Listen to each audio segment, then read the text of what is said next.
सबको नमस्ते।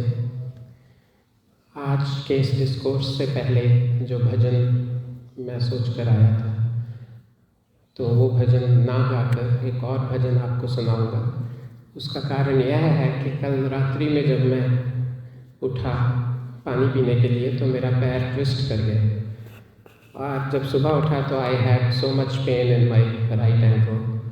तो उससे मुझे स्वामी सत्यपति जी ने जो एक भजन हमें सुनाया करते थे जब हम बहुत छोटे थे, जब हमें उसका अर्थ भी नहीं पता था, तो वो भजन आपको सुनाऊंगा और वो मेरे लिए, आपके लिए, हम सब के लिए है। इस भजन में एक शब्द आया है तरुणाई। तरुणाई का अर्थ होता है जवानी, युवा अवस्था। तो आप तरुणाई शब्द को याद रखिएगा और इस भजन को सुनिए। बहुत ही इंटरेस्टिंग भजन है, इसमें हंसी भी है और इसमें बहुत गहरा एक सार और जीवन दर्शन भी है। अरे बता दे कोई कहाँ गई तरुणाई, बता दे रे कोई कहाँ गई तरुणाई। गई गई बस गई लौट कर, गई गई बस गई लौट कर, फिर न कभी वो आई। अरे बता दे कोई कहाँ गई तरुणाई। जिसकी रक्षा के हित खायो मेवार मिठाई, हाँ हाँ मेवार मिठाई। दूध दही घृत मक्खन खायो, हलवा खीर मलाई। रे बता दे कोई कहाँ गई तरुणाई, बता दे रे कोई कहाँ गई तरुणाई। पिस्ता और बादाम छुहारे ढेरों किशमिश खाई, हाँ हाँ ढेरों किशमिश खाई। लड्डू पेड़ा और इमरती बर्फी बालूशाही। रे बता दे रे कोई कहाँ गई तरुणाई, बता दे रे कोई कहाँ गई तरुणाई। रसगुल्ले रस बड़े आदि पर जिसकी रही चढ़ाई, हाँ हाँ जिसकी रही चढ़ाई। तरुणाई की बात कर रहे हैं कि जवानी में खूब रसगुल्ले रस बड़ों पे चढ़ाई कर देते थे हम। रसगुल्ले रस बड़े आदि पर जिसकी रही चढ़ाई, उस बेवफा आयु में मुड़कर सूरत नहीं दिखाई। रे बता दे रे कोई कहाँ गई तरुणाई, बता दे रे कोई कहाँ गई तरुणाई।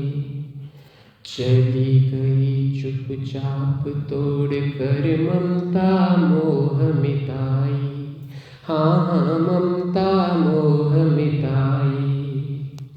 उसे ढूंढते कमर झुक गई फिर भी थांग न पाई।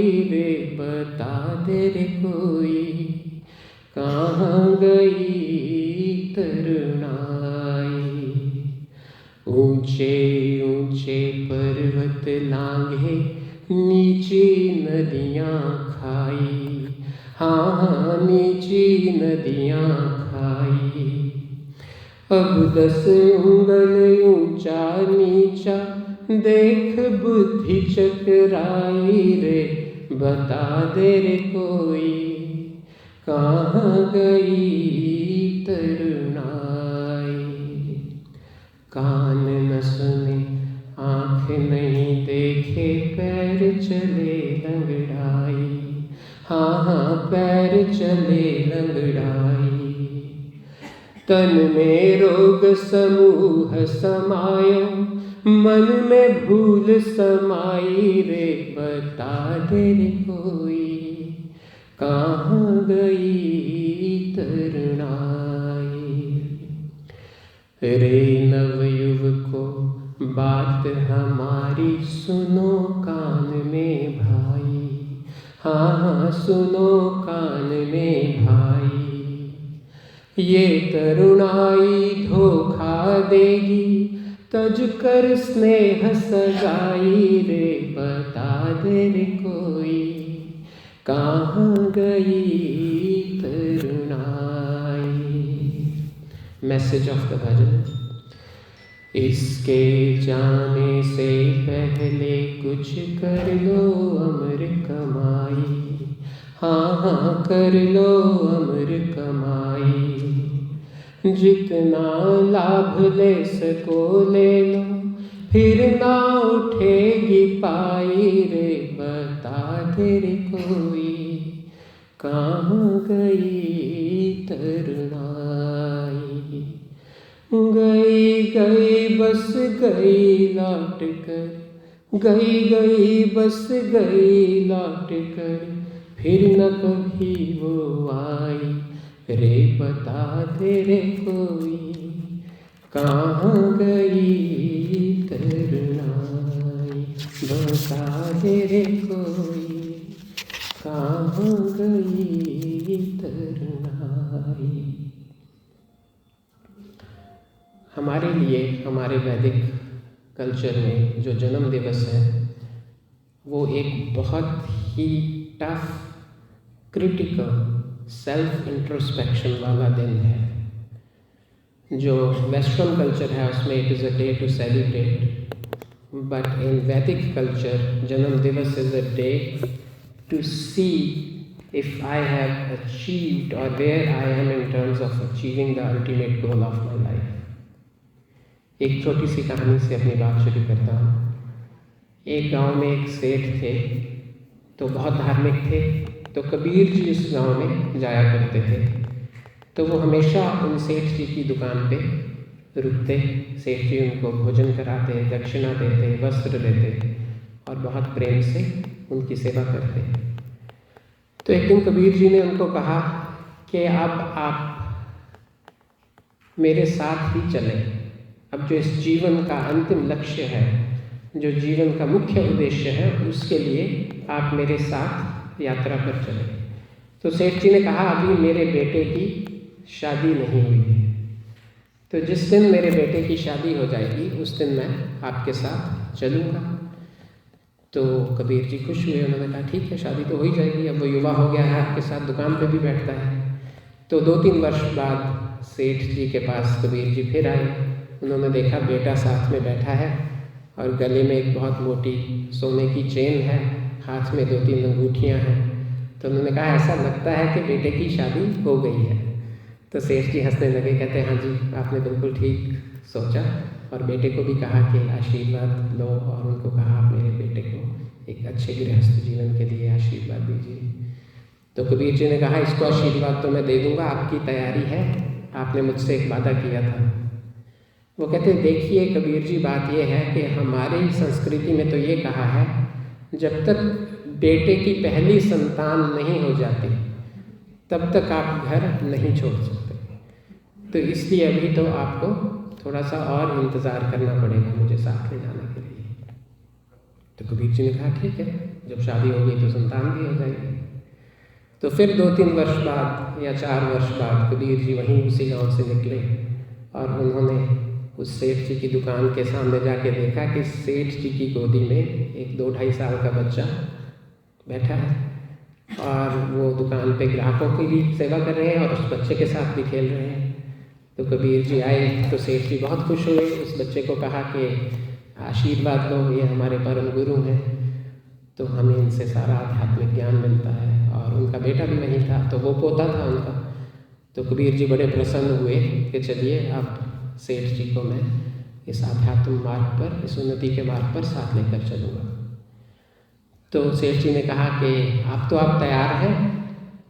उन्होंने कहा मैं तैयार तो था, पर जो मेरा बेटा है वो भी इतना इंटेलिजेंट नहीं है कि बिजनेस संभाल सके, इसलिए मैं चाहता हूँ कि पोता भी थोड़ा बड़ा हो जाए और कुछ ट्रेनिंग इसको भी दे दूँ, फिर मैं आपके साथ ज़रूर चलूँगा। तो कबीर जी को लगा कि अब तो ये लंबा प्रोजेक्ट है, अब तो हो सकता है 10-15 साल लगे। तो करते करते 10-15 वर्ष और बीत गए। तो कबीर जी आए और देखा कि सेठ जी भी काफ़ी पहले से वृद्ध हो गए हैं और एक युवा बच्चा 17-18 साल का वो भी साथ में बैठा है और उनका बेटा भी बैठा है, पोता, तीनों बैठे हैं। तो उस सेठ ने कबीर जी को देखते ही अपने नौकरों को कहा कि इस बाबा को पकड़ के पीटो, इसको पूरे गांव में मैं ही मिलाऊं, ये जब आता है मुझे ही क्यों कहता है कि चलो चलो, इसको पूरे गांव में और कोई क्यों नहीं दिखता, ये मेरे ही क्यों पीछे पड़ा है। तो जो मैं कहना चाह रहा हूँ वो ये कहना चाह रहा हूँ कि we all have some unfinished business, we all have some unfinished business. पर एक कितनी इंटरेस्टिंग बात है कि ईश्वर ने हमें जो मनुष्य योनि दी है, यह योनि ही इस अनफिनिश्ड बिजनेस को ख़त्म करने के लिए दी थी, लेकिन हम उस अनफिनिश्ड बिजनेस की जगह अपने ही कुछ और बिजनेसेस बना के उसमें अपना पूरा जीवन निकालते रहे। क्या आपको लगता है कि जो अन्य योनियां हैं, जो पशु हैं, पक्षी हैं, वे मुक्ति प्राप्त कर सकते हैं, वे ईश्वर का मार्ग पे चल सकते हैं, वे वेद पढ़ सकते हैं, वे निष्काम कर्म कर सकते हैं, वे इस जीवन के चरम लक्ष्य को पा सकते हैं, संपूर्ण दुख से छूट सकते हैं? नहीं छूट सकते। So because we had some unfinished business, that is why God gave us the frame of human species. So that is why we came to human species. But it is so unfortunate कि जो unfinished business हम करने के लिए आए थे वो हम भूल चुके हैं और हमारे जीवन में बहुत सारे अनफिनिश्ड बिजनेसेस चल रहे हैं। किसी और का उदाहरण क्यों लूँ, अपना उदाहरण आपको देता हूँ। जब मैं आने लगा तो स्वामी सत्यपति जी ने मुझे कहा कि प्रशांत जी आप विदेश जा रहे हैं, मैं तो नहीं चाहता आप जाएं, आप यहीं गुरुकुल में रहकर ईश्वर प्राप्ति की ओर अपना पूरा तन मन धन से बल लगाएं। मैंने उनको कहा स्वामी जी वहाँ पे एक होती है PR, एक होती है सिटीजनशिप, तो मैं वहाँ 3 साल रह के सिटीजनशिप लेके फिर आऊँगा, ठीक है। So that is called unfinished business. तो अब सिटीजनशिप लिए हुए भी 15-20 साल होने वाले हैं, अभी भी I still have some unfinished businesses. तो मैं आपको इसलिए बता रहा हूँ कि this is not your story, this is our story. हमें इस बात का ध्यान रखना है कि ये जो अनफिनिश्ड बिजनेसेस हैं ये कदापि ख़त्म नहीं होंगे उस सेठ की तरह। तो इसलिए हमारे ग्रंथों में यह लिखा है कि प्रत्येक मनुष्य के लिए एक विधान है, उसका नाम उन्होंने रखा है पुरुषार्थ चतुष्टय। पुरुषार्थ चतुष्टय, चतुष्टय मतलब 4। So it has 4 components. आपको याद होगा हमने गायत्री महायज्ञ में एक टर्म पढ़ी थी जिसका नाम था श्रवण चतुष्टय। तो यहाँ पे इस टर्म का नाम है पुरुषार्थ चतुष्टय। ईश्वर कहता है जो भी मनुष्य योनि में आया है उसको ये पुरुषार्थ चतुष्टय, ये 4 स्टेप पूरे करने ही पड़ेंगे। और आपको ये जान के खुशी होगी कि आप सबको वो चारों के चारों अच्छी तरह याद है और आपने वो कम से कम नहीं तो 100 बार सुने हुए। वे क्या है? धर्म, अर्थ, काम, मोक्ष। धर्म, अर्थ, काम, मोक्ष। ईश्वर यह कहता है कि अगर तुम मनुष्य योनि में आए हो तो तुम्हें इन चारों को पूरा करना चाहिए। ये तुम्हारे लिए मेरा एक आदेश है। लेकिन इसमें ध्यान देने की बात क्या है? जो पहला और आखिरी है विच इज़ धर्म एंड मोक्ष, वह है एक्स्ट्रा ऑर्डिनरी गोल्स, वह है विशेष उद्देश्य, विशेष लक्ष्य। और जो बीच के दो हैं, जो है अर्थ और काम, वह है ऑर्डिनरी, वे इतने इम्पोर्टेंट नहीं हैं, वे कंपैरेटिवली लेस इम्पोर्टेंट हैं। आप अगर पूछेंगे क्यों, उसका रीज़न बताओ, उसका रीज़न यह है कि जो अर्थ और काम है वे केवल इसी जन्म तक चलते हैं, वे इसके आगे नहीं चलते। लेकिन जो धर्म और मोक्ष है ये मल्टी जन्म तक आपके साथ चलते हैं, हजारों लाखों करोड़ों जन्मों तक आपके साथ चलते हैं। और इनका जो ड्यूरेशन है वो कम, आपको अगर मैं ये भी कहूँ कि ऑलमोस्ट इनफाइनाइट है, वो भी आप मान सकते हैं। लेकिन जो अर्थ और काम है वो आपके जीवन खत्म होते ही समाप्त हो जाते हैं, उनका आपके जीवन में कोई भी उपयोग नहीं बचता। इसलिए हमें इन चारों का पालन करना ही चाहिए। और जो जन्म दिवस है वह एक दिन है जिस दिन आप अपना सेल्फ इंट्रोस्पेक्शन करें, जिस दिन आप अपने आप को देखें कि मैं इस मार्ग पे कितना आगे बढ़ चुका हूँ, मैं इन चारों जो मेरे लिए ईश्वर ने लक्ष्य दिए हैं उनको कितना प्राप्त कर चुका हूँ। आपने गौण और मुख्य नाम सुना होगा। गौण का मतलब हो गया जो कम इम्पॉर्टेंट है, मुख्य का मतलब जो ज़्यादा इम्पॉर्टेंट है।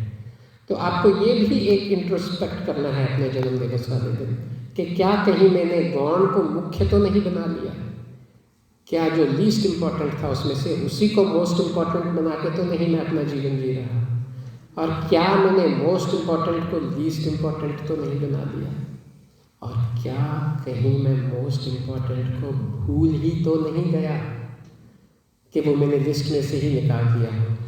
धर्म और मोक्ष को लिस्ट में से निकाल दिया और बचे क्या, अर्थ और काम, कि मैंने चार में से इन्हीं दो का वर्ण कर लिया और इन्हीं दो को चूज करके अपना पूरा जीवन इन्हीं में खपा दिया, इन्हीं में लगा दिया।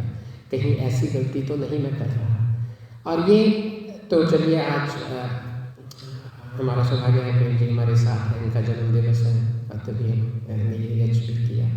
लेकिन ये हम सभी के लिए है, इनके लिए ही नहीं, हम सभी के लिए एक चिंतन का विषय है कि हम इन चारों में से, इन चारों के साथ पूरा जस्टिस कर भी रहे हैं या नहीं कर रहे हैं, यह हमें बार बार देखना चाहिए। अब उसमें से जो पहला है, जो फर्स्ट है, उसका नाम क्या है, धर्म। मनुस्मृति में 6th चैप्टर में शायद 72nd वर्स है, उसमें धर्म के 10 लक्षण बताए हैं। हमारा काम इजी कर दिया है, तो जिसको हम बोल सकते हैं 10 वर्च्यूज़ और 10 कमांडमेंट्स हमें धर्म के बारे में मनुस्मृति में बता रखी है। तो आज हम कोशिश करेंगे उन 10 में से पहली 2 के बारे में बात करें। आपको एक और इंटरेस्टिंग बात बताता हूँ। हमने पहले भी ये बात करी थी कि जैसे होता है by one get one free, अगर आप धर्म पे ही पूरा फोकस करेंगे तो बाकी तीनों ऑटोमेटिकली काफ़ी हद तक खुद ही हो जाएंगे। तो इसलिए आपका काम ऑलरेडी मैंने 75% कम कर दिया। ठीक है, धर्म अर्थ काम मोक्ष, धर्म से ही ग्रहण किया हुआ अर्थ, धर्म से ग्रहण किए हुए अर्थ के द्वारा ही कामना की पूर्ति, धर्म का पालन करते हुए अर्थ और काम को पूरा करते हुए मुक्ति तक की यात्रा, यही हमारा अल्टीमेट गोल है। और उसमें जो पहला है वह है धर्म, जिस पे हम आज भी बात करेंगे और जैसे प्रधान जी ने कहा 30 नवंबर को इसी को कंटिन्यू करेंगे, ताकि हम जो धर्म के विषय को अच्छी तरह जान लें, जो इसके 10 कंपोनेंट्स हैं, 10 भाग हैं, 10 वर्च्यूज़ हैं, उनको अच्छी तरह जान लें। तो अगर आपकी इच्छा हो तो आप मेरे साथ बोल सकते हैं। हम यह श्लोक एक बार इकट्ठे बोलते हैं, पहले मैं बोलूँगा फिर आप बोलिए, फिर हम पहले 2 कंपोनेंट्स की चर्चा करके करेंगे। धृति, क्षमा, दमो, अस्तेयम, शौचम, इंद्रिय निग्रह, धीर, विद्या, सत्यम, अक्रोधो, दशकम, धर्म लक्षणम। दशकम आपको पता है, हिंदी हमें आती है, धर्म लक्षणम भी हमें पता है। ये 10 धर्म के लक्षण हैं। तो पहला इसमें क्या था? धृति। धृति को हम इंग्लिश में क्या कहेंगे? पेशेंस। सबसे इम्पोर्टेंट पेशेंस। आपको मैं एक बहुत सिंपल एग्जांपल देके बताता हूँ, जो मुझे बहुत पहले गुरु ने बताई थी, और वो इतनी अच्छी लगी कि मैं कभी भूल नहीं पाया। आपको भी बहुत अच्छी लगेगी। उन्होंने मुझे जब ये श्लोक सुनाया था आज से 30-35 वर्ष पहले, उन्होंने कहा था कि तुम्हारा जो शरीर है यह एक मिठाई का खाली डिब्बा है। दिवाली भी आ रही है तो it is a relevant example. तुम्हारा शरीर क्या है? मिठाई का खाली डिब्बा। और ये जो 10 वर्च्यूज़ हैं, ये है मिठाई के टुकड़े, मिठाई के पीसेस जो उस डिब्बे में रखे हुए हैं। उन्होंने कहा कि इस डिब्बे की वैल्यू तभी तक है जब तक वो 10 टुकड़े उसमें रखे हुए हैं। जिस दिन हम उन 10 टुकड़ों को उस डिब्बे से निकाल देते हैं, वही डिब्बा जो उन मिठाई के टुकड़ों के प्राइस में हमें मिला था दुकान से, $20, $15 पाउंड के हिसाब से, हम उस डिब्बे को उठा के कूड़े में फेंक देते हैं। वही डिब्बा जब तक उसमें मिठाई है उसकी वैल्यू $15 पाउंड है, और वही डिब्बा जब उसमें से मिठाई निकल गई उसकी वैल्यू $0, 0 सेंट्स है। हम उसको कूड़े में फेंकते हैं। तो उन्होंने कहा था अगर तुम्हारा शरीर मिठाई का खाली डिब्बा है तो ये जो 10 गुण हैं ये उसमें रखी हुई मिठाई है। बिना इनके तुम्हारा शरीर भी उस खाली मिठाई के डिब्बे की तरह ही है जिसको तुम कूड़े में फेंक देते हो। तो इसलिए ये मुझे बहुत एक अच्छा उदाहरण लगा था, मुझे लगा आपसे शेयर करूं। तो इसमें जो पहला है वह है धृति। धृति का अर्थ है पेशेंस। और मुझे जब हम धृति की बात कर रहे हैं, so it is my duty to legitimate, जो मनुस्मृति में कहा है। वैसे मनुस्मृति भी हमारे लिए शब्द प्रमाण है, हमारे लिए ऑथेंटिक है, लेकिन वेद के एक मंत्र का भी भाग है, उसमें कहा है धीरा देवेशु सुम्नया। ये यजुर्वेद के 12वें अध्याय का 67वां मंत्र है। उसमें कहा है सुख की प्राप्ति के लिए विद्वान लोग धैर्य का पालन करते हैं। सुख की प्राप्ति के लिए विद्वान लोग धैर्य का पालन करते हैं, ऐसा वेद कहता है और मनु जी भी कहते हैं। तो इसलिए धर्म का पहला ही लक्षण है धैर्य। आपको एक और सीक्रेट बताऊं। अब आपको लगेगा कि ये भी बहुत सारा होमवर्क हो गया, हमें 10 चीज़ें सीखनी है और 10 चीज़ों का पालन करना है। आप यकीन कीजिए, आप एक का पालन शुरू करिए, आपको पता लगेगा कि बाकी 9 भी बहुत हद तक आप में खुद ही आती जा रही है। सो बाय 1 गेट 9 फ्री। इससे अच्छा और क्या बिजनेस प्रपोजल और क्या डील हो सकती है, मुझे तो कहीं नहीं मिलती। अगर हम धैर्य को ही पूरा जीवन में ले आए तो जो बाकी के 10 हैं उसमें से बहुत सारे हमें स्वयं ही आने लगते हैं। तो धैर्य की जो ऑपोजिट है धैर्य शब्द का, पहले हम उसको समझ लें, जिसको हम बोलते हैं इम्पेशेंस, रेस्टलेसनेस, इम्पल्सिवनेस। इस जीवन में बहुत से लोग बहुत से डिसीशंस इम्पल्सिव होकर करते हैं और फिर सारी उम्र उन डिसीशंस को रिग्रेट करते हैं। और अनफॉर्चुनेटली बहुत से लोग ऐसे भी हैं जो रेस्टलेस और इम्पल्सिव होके धैर्य ना रख के ऐसे कर्म कर बैठते हैं कि उन पे दुखी होने के लिए उनका जीवन ही नहीं बचता। वह कर्म उनके जीवन को ही समाप्त करने वाला होता है। फॉर एग्ज़ाम्पल, जब मैं सोशल वर्क की पढ़ाई कर रहा था तो हमें बताया था उसमें कि the biggest cause of death in youth, the biggest cause of death in youth is accidents due to overspeed। तो वो क्या है? ऑपोजिट ऑफ धैर्य, रोड रेज। अभी आप सभी जब गाड़ी में जाते हैं तो 1010 एक बहुत फेमस रेडियो चैनल है, उसमें कुछ दिन पहले एक टॉक शो आ रहा था, तो उसमें उन्होंने कहा कि अगर आपकी गाड़ी के आगे गाड़ी और है और सिग्नल ग्रीन हो गया और वो नहीं चला तो आप क्या करेंगे? तो 10 में से 8 ने कहा कि मैं बिना आधा सेकंड वेट किए हॉक करूँगा। So that is opposite of patience. और इट वॉज सो सरप्राइजिंग कि उसमें सभी एज के लोग थे। ऐसा नहीं था कि यंग ने कहा कि मैं हॉक करूँगा, सभी एज के लोगों ने कहा मैं फटाफट हॉक करूँगा। जब ग्रीन लाइट आ गई तुम अंधे हो, तुम्हें दिख नहीं, चलो।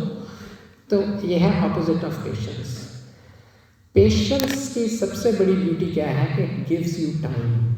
अगर आप पेशेंस दिखाते हैं, you buy some time, and 80% of the times the problem itself get resolved if you buy some time. इसी ग्रीन सिग्नल की एग्जांपल को ले लीजिए। अगर आप हॉर्न नहीं भी मारेंगे, हॉर्न नहीं भी करेंगे, तो भी वो एक दो सेकंड में चल पड़े। बहुत ही रेयर है कि ना ही चले। वैसे तो ऐसे ही होता है कि एक आधा सेकंड कोई फ़ोन पे या इधर उधर बिजी होता है, जब उसको लाइट दिखती है चल पड़ता है। तो आपकी समस्या वैसे ही बहुत ज़्यादा कम हो जाएगी, समाप्त भी हो सकती है, अगर आप थोड़ी सी पेशेंस दिखाते हैं। और हमने ये बहुत सारे बचपन में सुन रखे हैं, धीरे धीरे रे मना धीरे सब कुछ होए, माली सींचे 100 घड़ा रुत आए फल होए। हमने ये भी सुन रखा है कि बिल्ली के सिरहाने दही नहीं जमता। ठीक है, ये कहावत है ना कि बिल्ली को कह दिया कि दही तुम्हें पसंद है, हमने दही जमा दिया, तो जब सुबह जम जाएगा तब तुम खा लेना। तो बिल्ली हर 2 मिनट बाद उसको खोल खोल के दिखला के देखती है कि अभी जमा तो है नहीं, जमा तो है नहीं। So it is an example of lack of patience. ऐसी बंदर और आम की कहानी हम सुनते थे छोटे होते, कि एक बंदर को कहा कि तुम्हें आम पसंद है, हम एक गुठली ज़मीन में बोते हैं और आम का पेड़ बनेगा तो तुम सारी उम्र आम खाना। तो जब 2 वर्ष बाद आके माली ने देखा, बंदर कहता है इसमें तो कोई आम नहीं निकला, मैं तो रोज़ उसको खोद के देखता हूँ गुठली को, ये तो वैसी की वैसी है, ये तो काली हो गई है, ये तो गल गई है।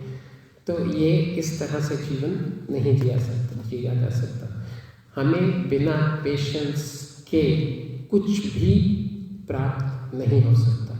हमने इस जीवन में जो अर्थ और काम भी प्राप्त किए हैं, वह भी बहुत ज़्यादा पेशेंस के साथ प्राप्त किए हैं। और जो धर्म का मार्ग है, जो मुक्ति का मार्ग है, उसमें तो और भी ज़्यादा हमें पेशेंस दिखानी पड़ेगी। अब आप मुझे कहेंगे कि बता तो दिया पेशेंस रखो, पर पेशेंस रखने के लिए कोई उपाय भी तो बताओ, कोई स्ट्रेटजी भी तो बताओ जिससे हमारी पेशेंस बढ़े।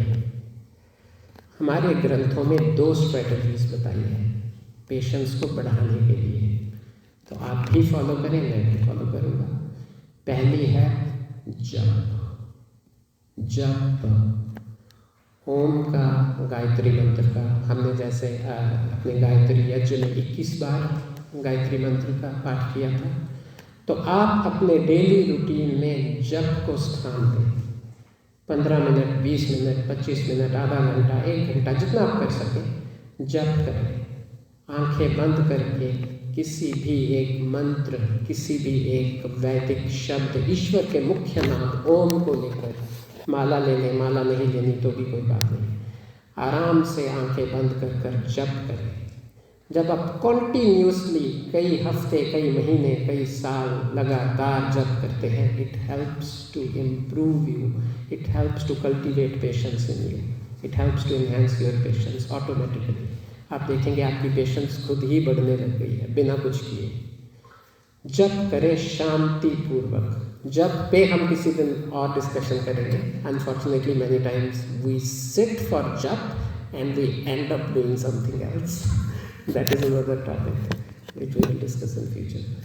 और दूसरी जो चीज़ आप पेशेंस बढ़ाने के लिए करें, stop getting involved in anything which gives you instant gratification. जो भी चीज़ आपको इंस्टेंट ग्रेटिफिकेशन दे रही है उससे बचें। एग्जाम्पल, फ़ोन पे जो हम रील्स देखते हैं, that is called instant gratification. Junk food क्या है? Instant gratification.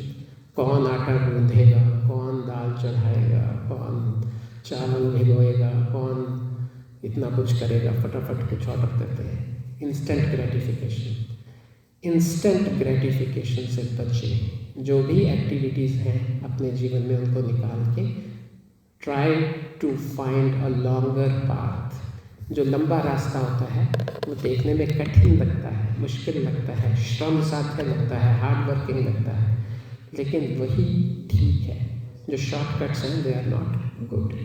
सो शॉर्टकट्स और इंस्टेंट ग्रेटिफिकेशन को अपने जीवन में से निकालने का प्रयास करें। आपकी पेशेंस खुद ब खुद बढ़नी शुरू हो जाएगी। तो दो चीज़ें हमने सीखी। जब मेरा समय हो गया है डांस, यहाँ है 5 मिनट, ठीक। तो मैं दूसरा भी आपको बताता हूँ।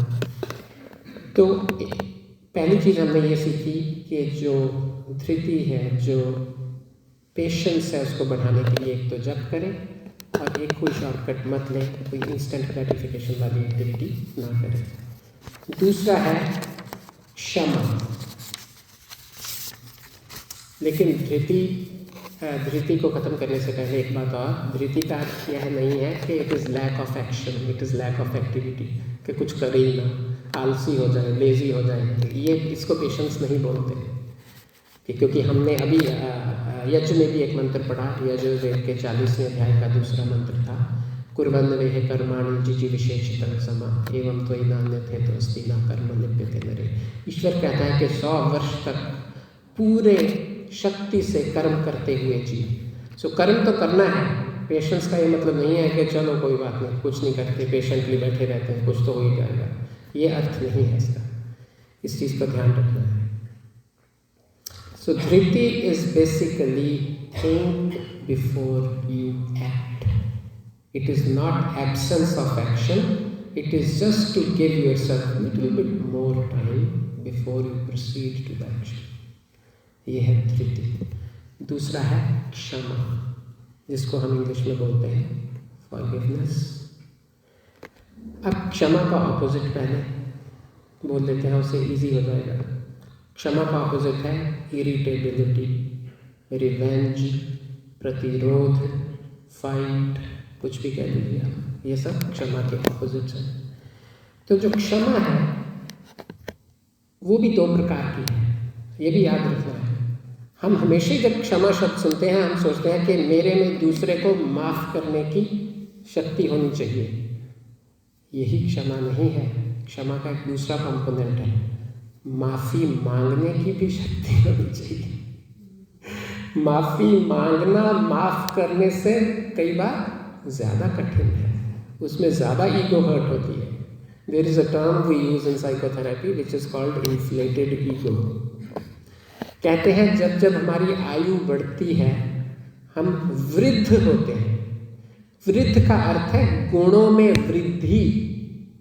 गुणों में वृद्धि को बोलते हैं वृद्ध। लेकिन अगर गुणों में तो वृद्धि नहीं हो रही, ईगो बढ़ रही है, जो जो एज बढ़ रही है, तो उसको वृद्ध नहीं बोलते, उसको बोलते हैं बूढ़ा। बूढ़ा और वृद्ध में आज हमें फर्क पता लगा है।